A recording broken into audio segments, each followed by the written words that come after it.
My dear students, there are different components of the Android application or Android apps. To understand it better, it would be always good to relate it with your own field, that is agriculture. At the same time, we would like to take up one example of your daily life, that is social example. Suppose you are planning to organize a party involving your friends, your known persons, your colleagues. So what you will do? You will find out a place where the party could be organized. So similarly, in Android application, there would be an activity area where all the facilities which would be required to run an app, those are kept. Not only those facilities, the required material that is kept, but it is also providing interface between the app and the user, so that the user can interact with the things which are inside this app. The user can interact with the app and he can get the information or the services which a user is supposed to get. Now, if suppose you have decided at a particular place that you are going to organize a party, then you will require different kinds of things to organize once the place has been defined. So what kinds of these services would be? These would be like DJ, which you will like to enjoy. There would be catering services, and there could be similar other services which you will require for enjoying your party. Now, there would be certain services which are continuous in nature, which are regular in nature, and whether you demand or not, these services would be continuously provided. For example, the DJ, the music which is being provided, maybe the tabla vadan that is being continuously played. Whether you are demanding it or not, it is being continuously played, and this service will always run in the background. See, why I'm saying in the background? Because whether we are listening it or not, it would be provided continuously in the similar manner. The services in the Android app, those would be continuously provided. In the same enjoyment, you can also require certain services which would be request basis. And for example, the catering services. There could be few who would be assigned a particular duty that whenever there would be demand, the soft drink or the snacks should be supplied.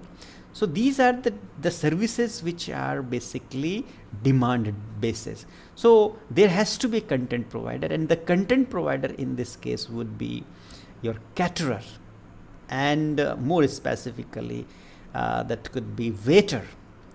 Whenever you will require any soft drink or maybe any snack, you will call a waiter, and then he will provide you those services. So these services would be broadcasted on the basis of the requisition which you will made. Now you can understand it in a way that there would be certain types of the data which is not being regularly utilized, but it would be provided when it is required.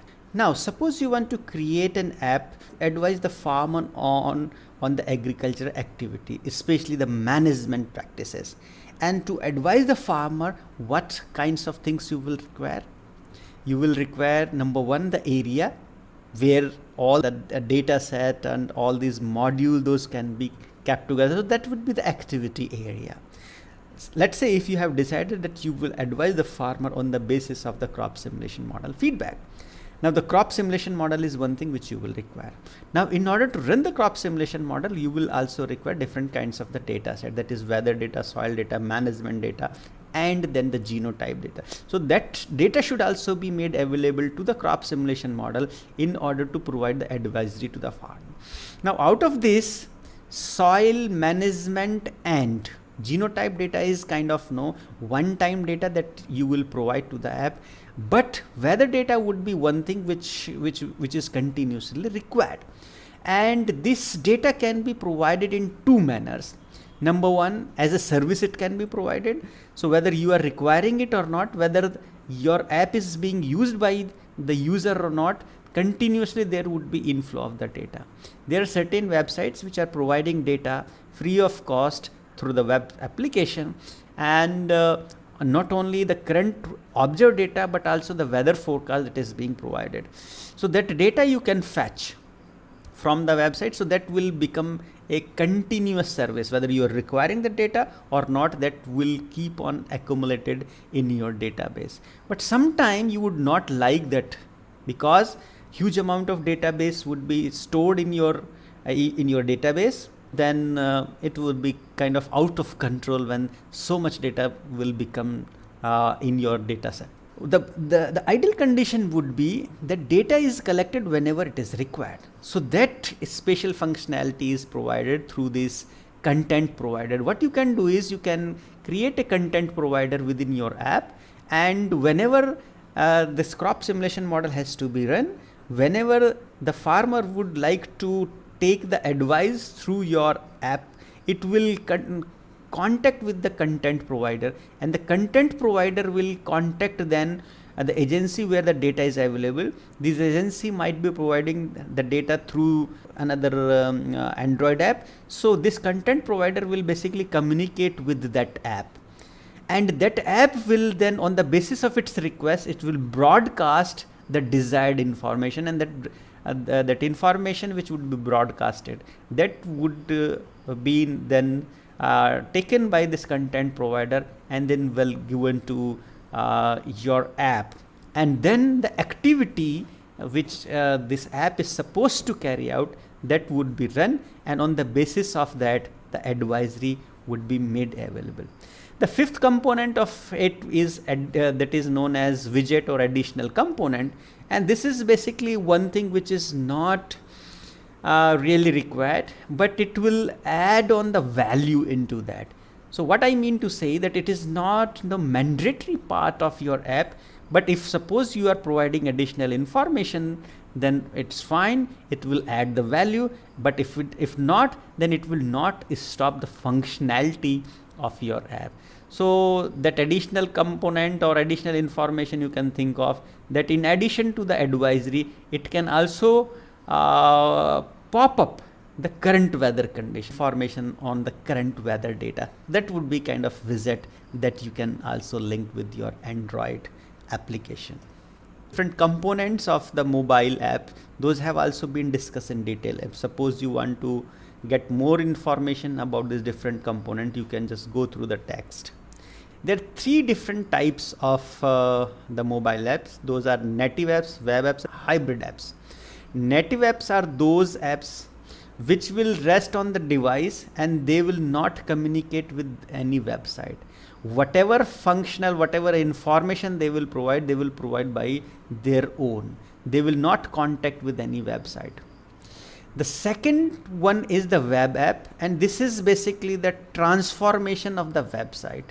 You would have used a number of time Amazon website for purchasing different material, and you remember that this website is also available through the app. This web app is basically connecting with the website, and through that connection the information is being provided to the user.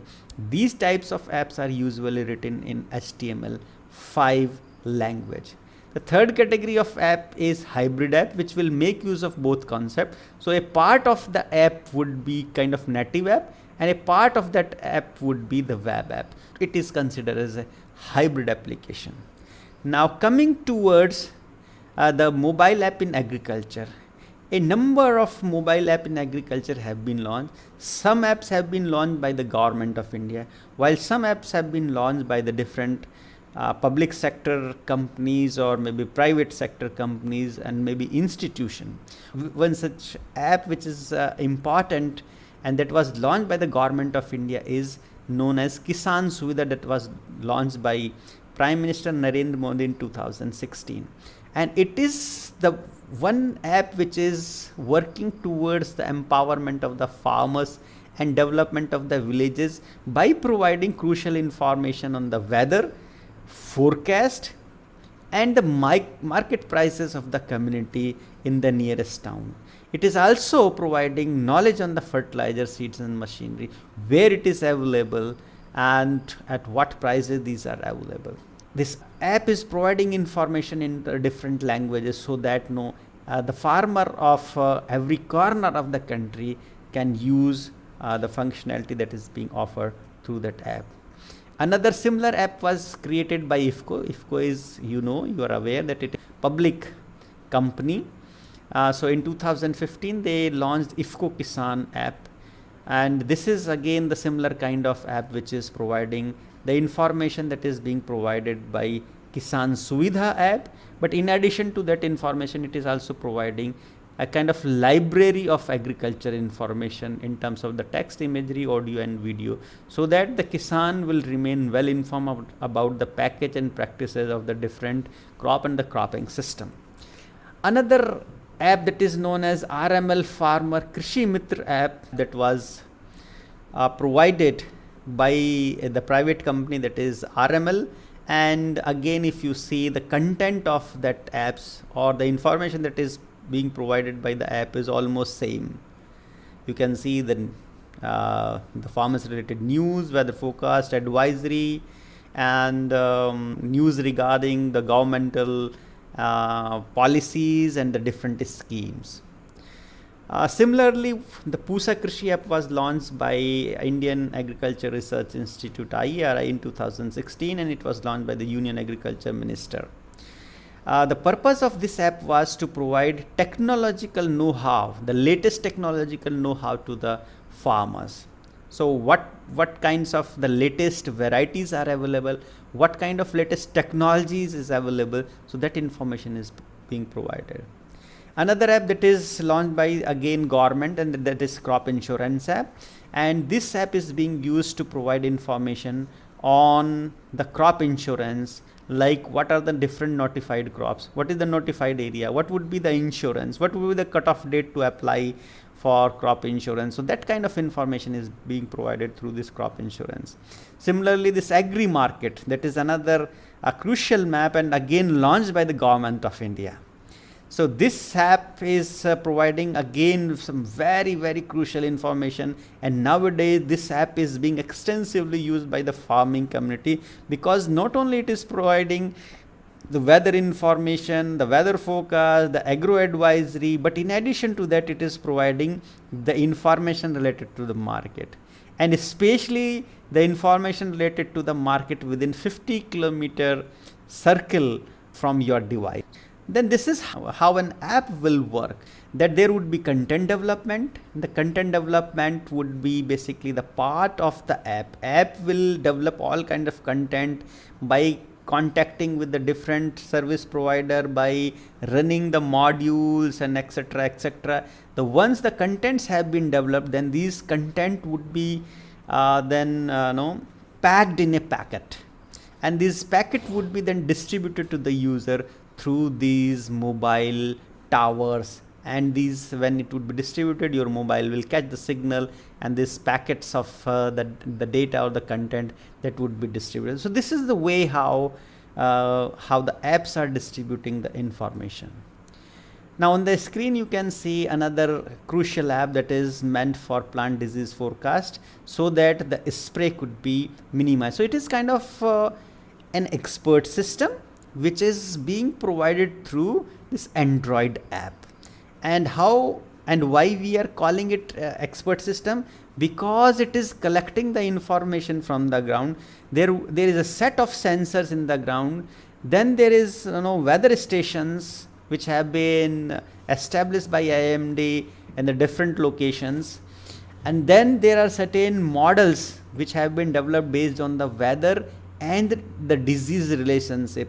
So on the basis of the weather and disease relationship and the forecast, it will basically generate the scenario as to what would be the time when a particular disease or a pest will occur.